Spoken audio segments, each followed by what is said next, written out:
She has not catapulted this league into anything other than a laughingstock, and that's That is the sound of a carefully constructed mainstream narrative completely falling apart in real time.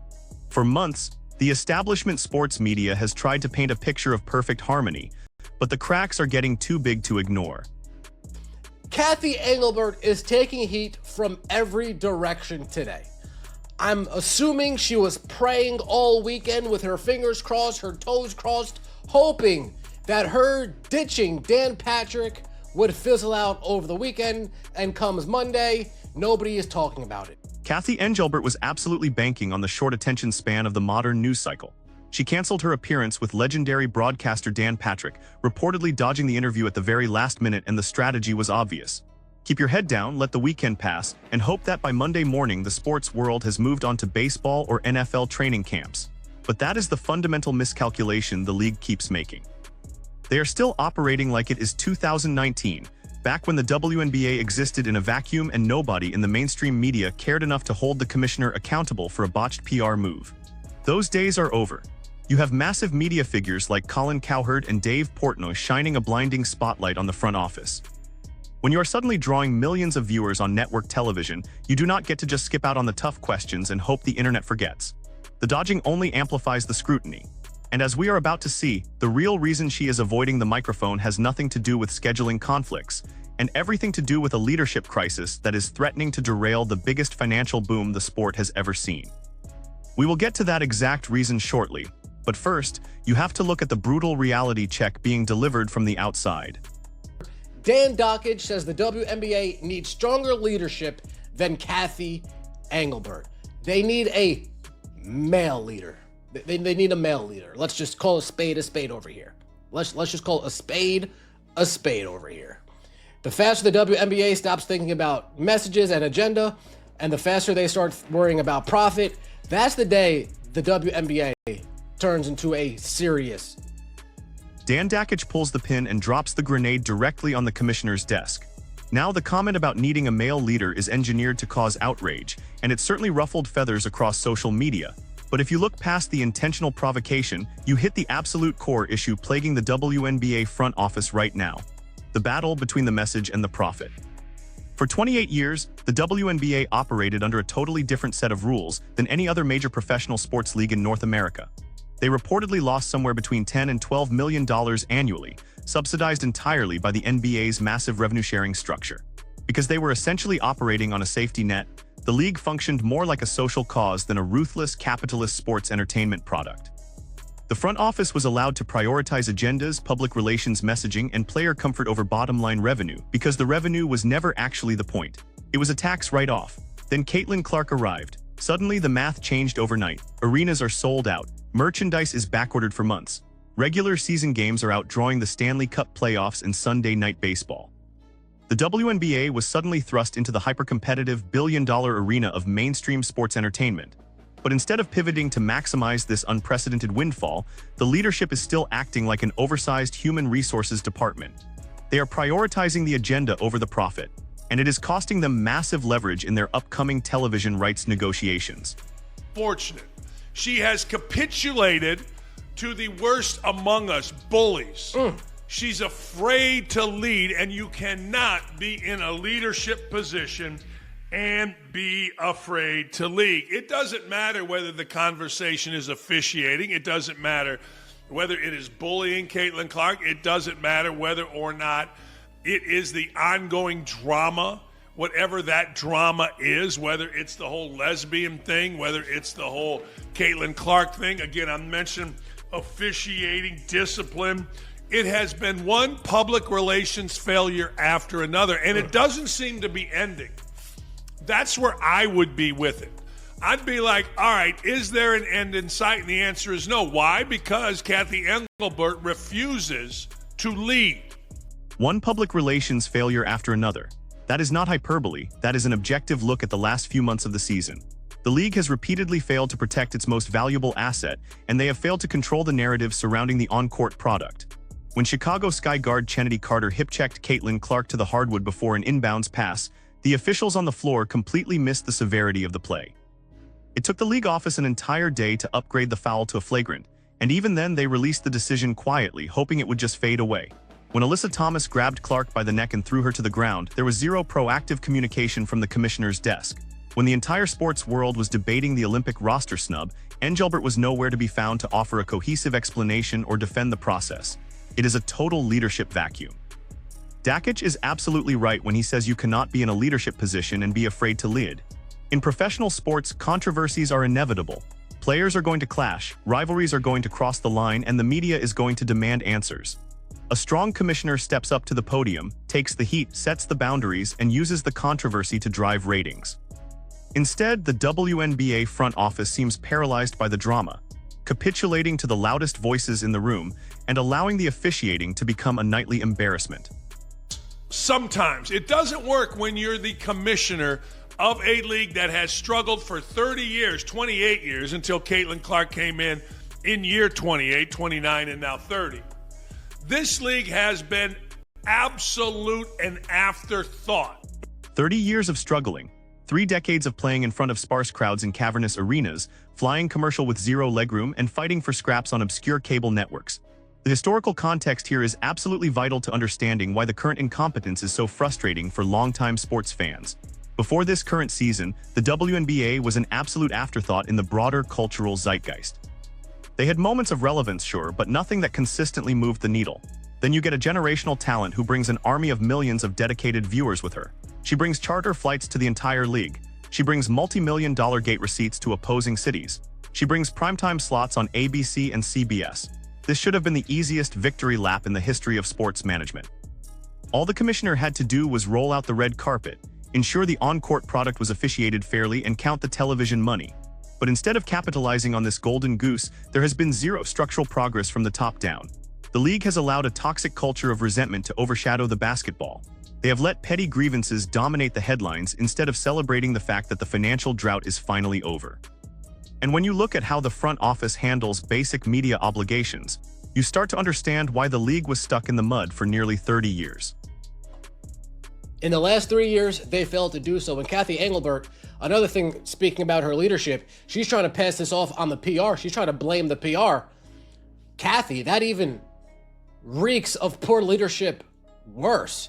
Instead of taking accountability yourself, you're passing the buck to PR, who in theory should be working for you, should be taking orders from you, but instead you're placing the blame on them for why you refuse to take an interview. This is where incompetence officially crosses the line into complete cowardice. According to the reports surrounding the canceled interview, Cathy Engelbert's camp attempted to place the blame for the Dan Patrick debacle squarely on her public relations staff. Think about the staggering lack of accountability required for the chief executive officer of a major sports league to point the finger at her own employees for a botched media appearance. You are the commissioner. You are the final boss. You set the tone for the entire organization. The PR department works for you. You do not work for them. If your communications team advises you to dodge one of the most respected and universally loved broadcasters in sports history, you fire the communications team. You do not hide behind them and use them as a human shield when the internet turns against you. Passing the buck is the ultimate sign of a weak executive. It sends a message to everyone in the building, from the owners down to the players, that the person in charge refuses to take ownership of their mistakes. And if you cannot even handle the pressure of scheduling a radio hit with Dan Patrick, how on earth are you supposed to handle the pressure of negotiating a billion-dollar media rights deal with Disney and Amazon? The answer is you cannot. And her recent media tour only proves how desperate she is to avoid reality. He continues to go. She went on a radio station in Kansas City, but from what I was told, she was only going to be asked about expansion. They were not going to be, tough questions. So it's just disappointing. Going on a local Kansas City radio station and reportedly demanding to only be asked about league expansion is the equivalent of a politician sticking to kissing babies while their campaign headquarters is actively burning down. Expansion is a great topic for the offseason. Adding teams in Toronto or potentially Portland is a positive step for the business. But nobody in the mainstream sports world cares about expansion right now. The fans who are tuning in by the millions want to know why the officiating is consistently dangerous. They want to know why players are allowed to openly target the rookie who is solely responsible for paying everyone's elevated salary. They want to know what the league is doing to capitalize on the massive surge in viewership. By strategically retreating to friendly local markets and refusing to answer the tough national-level questions, Engelbert is essentially admitting to the public that she has absolutely no answers. She wants the glory of being the commissioner during the boom times, but she wants absolutely none of the smoke that comes with managing a highly combustible locker room culture. And this brings us to the dark reality of why she is really hiding from the microphone. It is not just poor media training. It is fear. Is in leadership, and Dan said it right. You're the commissioner of the league. Yes, there are times when you listen to PR, but I always go to the actual. I've been in these situations. I've had PR people actually flown in a couple of different times when I've made certain decisions when I was coaching. And I always sat there and I listened. And this, though, you don't listen to unless you're so tone deaf about what's going on in your league, unless, my opinion, you're so afraid of the angry African-American lesbians getting mad at you and canceling you as... Here is the uncomfortable truth that nobody in the mainstream media wants to say out loud. Why is the commissioner of a professional sports league dodging interviews and hiding from the press? Because she is absolutely terrified of her own players. For the last decade, the players have entirely dictated the culture of this league. Because the owners were not making any real money, the players were compensated in influence. They were allowed to be the most vocal, heavily activist athlete base in professional sports, and the front office simply bowed to whatever the loudest voices in the locker room demanded. Engelbert knows that if she goes on a national platform and says the obvious truth, that Caitlin Clark is the engine driving this entire financial revolution and the league needs to protect her, she risks a total mutiny from the established veterans. The legacy players feel disrespected by the sudden influx of attention directed at one rookie. They have made that abundantly clear through their physical play on the court and their dismissive comments in the press conferences. Engelbert is trapped. She wants the mainstream corporate money that Caitlin Clark generates, but she is terrified of upsetting the old guard who want the league to remain exactly as it was. And we have seen exactly what happens when the players decide they do not like the person sitting in the big chair. The league canceling her, a la Nafisa Collier, a la Onyeka Ogwumike, a la the WNBA Players Association putting out a 13-page PowerPoint presentation of why Cathy Engelbert isn't fit. This is not some wild conspiracy theory about player control. We have seen this exact muscle flexed in real time. The mention of the WNBA, the Players Association, putting together a 13-page PowerPoint presentation detailing why the commissioner is unfit for the job is all the evidence you need to understand the power dynamic at play here. Led by highly influential veterans like Onyeka Ogwumike, the union holds an incredible amount of leverage over the league office. When the players' union starts circulating documents suggesting you are incapable of doing your job, that is a direct, calculated threat to your employment. It is a shot across the bow. Engelbert is keenly aware that her job security relies just as much on keeping the activist wing of the player base happy as it does on keeping the billionaire owners happy. She is paralyzed by the fear of being canceled by the very women she is supposed to be governing. You also have the lingering threat of congressional oversight, as politicians on both sides of the aisle have started paying closer attention to the business practices and workplace environment of the league now that it is dominating the national conversation.